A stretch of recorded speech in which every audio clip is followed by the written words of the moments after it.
everyone, this is Ariba Nadeem. Today I'm going to teach you computer science of class matrix in both chapter number 6, which is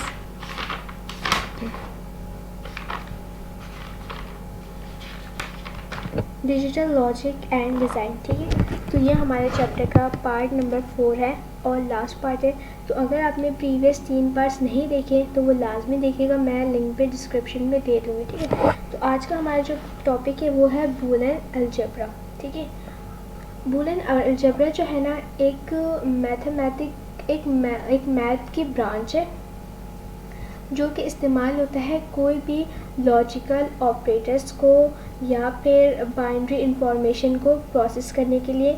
अच्छा, और ये जो हमारे पास process होते हैं या ये जो ऑपरेटर्स होते हैं ना, ये हमारे पास दो चीज़ों पे बेस करी होती है. एक होता है ट्रू और एक होता है फॉल्स. ठीक है,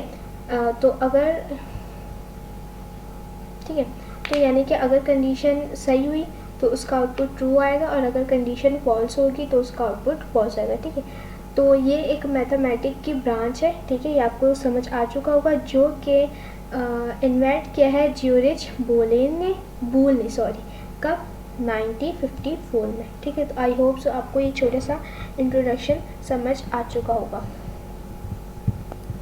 ओके, तो बूलियन अरिथमेटिक रूल जो है एक प्री डिफाइंड रूल है जो कि हमें कोई भी लॉजिकल एक्सप्रेशन को सिंप्लीफाई करने में हेल्प कर देता है, यानी कि सिंपल करने में या शॉर्ट करने में मतलब कि मदद करता है. यहाँ पर हमारे पास 12 बेसिक रूल्स होते हैं जो कि इन्वेंट किया गया है कोई भी गेट्स को सिंप्लीफाई करने के लिए, यानी कि सिंपल करने के लिए, या फिर कोई भी नंबर को रिड्यूस या फिर कोई भी लॉजिक गेट्स में किसी भी नंबर को रिड्यूस करने के लिए, और कोई भी जो है पार्टिकुलर लॉजिक ऑपरेटर्स जो है इस्तेमाल करने के लिए, जो कि हम क्या कहते हैं रूल्स में अप्लाई कर सकते हैं. ठीक है, मैं अगेन बता देती हूँ, शायद समझदार हो पहली दफ़ा.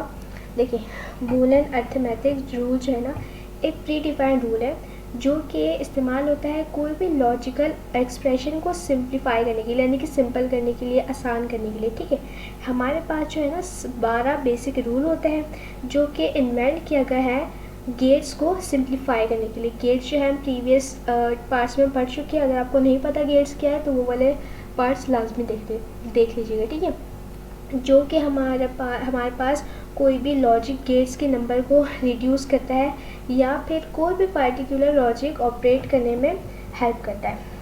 ओके, तो हमारे पास ये जो 12 रूल हैं इसको हम जानते हैं laws of Boolean algebra expression के नाम से. अगेन बता देती हूँ, हमारे पास ये जो 12 बेसिक रूल है इसको हम जानते हैं laws of Boolean algebra expression.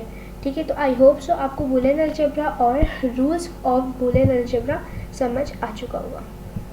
Okay, तो आपको ये टेबल दिख रहा है, तो ये टेबल हमारे पास वो 12 बूलियन एक्सप्रेशन रूल्स है. ठीक है, जिसको हम पढ़ेंगे.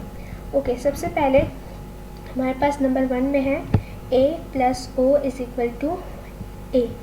इसको मैं इस जगह में समझाती हूँ ताकि आपको ईज़िली समझ आ जाए. इसमें कहने का मतलब ये है कि अगर हमारे पास a जो है 0 के बराबर हुई तो उसका आउटपुट भी क्या आएगा 0.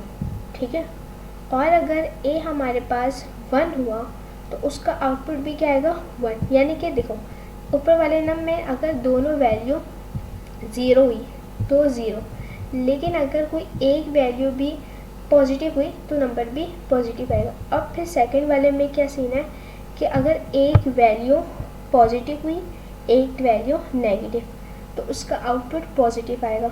और अगर दोनों वैल्यू जो है ना हमारे पास पॉजिटिव हुई, ठीक है, तो उसका आउटपुट भी पॉजिटिव आएगा. इसी तरीके से ये जो डॉट है ना ये मल्टीप्लाई को शो करता है. अगर इसमें दोनों हमारे पास जो है नेगेटिव हुई तो आउटपुट भी नेगेटिव, और इसमें कोई एक एक्सप्रेशन में हमारे पास अगर पॉजिटिव आया तो आउटपुट भी इसका आएगा पॉजिटिव. ठीक है, तो ये बहुत देख के समझने वाली चीज़ है, बट समझाना ज़्यादा बेहतर है तो इसलिए मैं समझा रही हूँ. ओके, फोर्थ वाले में क्या होता है कि अगर एक वैल्यू नेगेटिव है और एक वैल्यू पॉजिटिव तो आंसर नेगेटिव में आएगा. और इसमें अगर दोनों वैल्यू पॉजिटिव हुई तो आंसर भी पॉजिटिव होगा. इसमें अगर दोनों नेगेटिव आउटपुट भी नेगेटिव, दोनों पॉजिटिव तो आंसर भी पॉजिटिव। और इसमें क्या होता है, एक ज़ीरो और एक वन, ठीक है, तो आंसर क्या आएगा 1, और एक 1 और एक ज़ीरो तो आंसर 1 आएगा। तो आई होप आपको ये बातें समझ आ रही होगी, क्योंकि इतने बेसिक्स तो है ये। ओके, उसके बाद फिर इसमें भी सेम यही है। ओके, 7 वाले में क्या है कि अगर ए हमारे पास 0 हुआ और बी हमारे पास 1 हुई तो आंसर हमारे पास आएगा 0, ठीक है। नीचे वाले में आ जाते हैं, अगर हमारे पास 0 और 1 हुआ तो यानी कि एक नेगेटिव एक पॉजिटिव, तो आंसर हमारे पास क्या आएगा, नेगेटिव।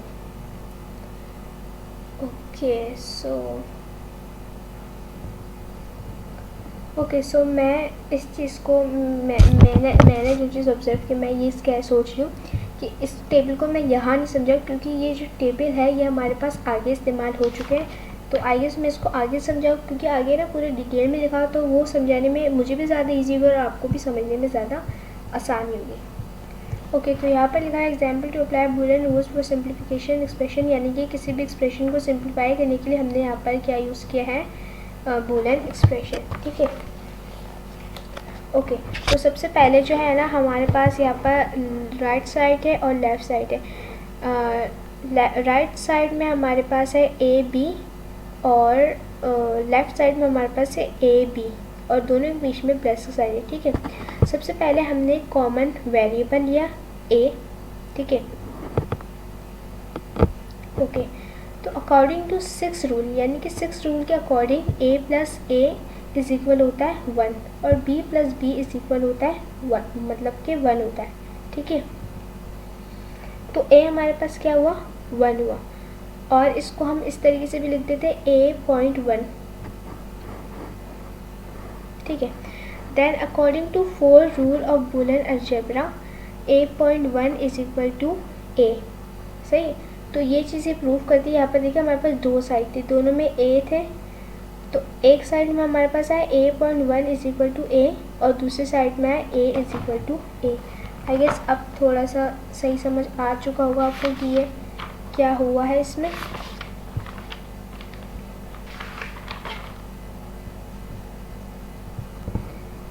ओके, तो यहाँ पर हमारे पास राइट हैंड और लेफ्ट हैंड है।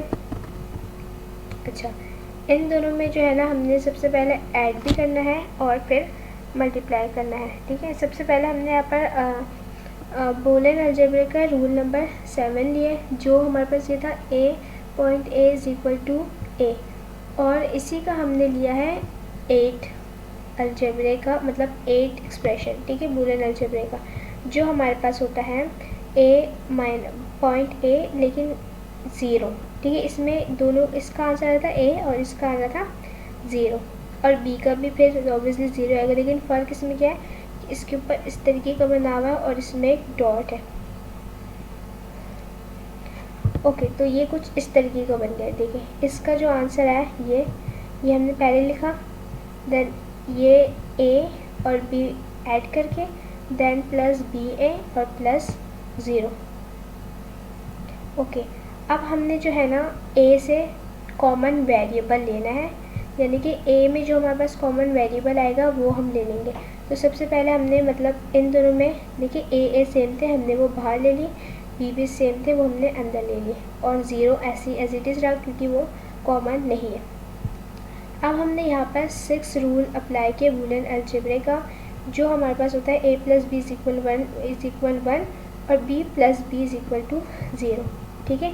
इसको हमने इस तरीके से लिख लिया, a प्लस a, यानी कि जहाँ जहाँ b आ रहा है वहाँ पर हमने 1 लिख लिया, ठीक है।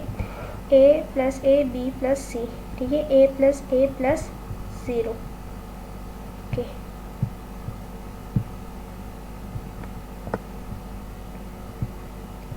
देन उसके बाद हमने 5th रूल अप्लाई किया, जिसमें a प्लस 0 हमारे पास बराबर होता है a के, और ऊपर पे हमारे पास लास्ट में जो आई ना 0 वैल्यू, तो इससे ये प्रूव हुआ कि a, यानी कि देखिए इसमें भी a आया और ऊपर भी a ही आया, तो यानी कि राइट हैंड साइड और लेफ्ट हैंड साइड दोनों जो है इक्वल है।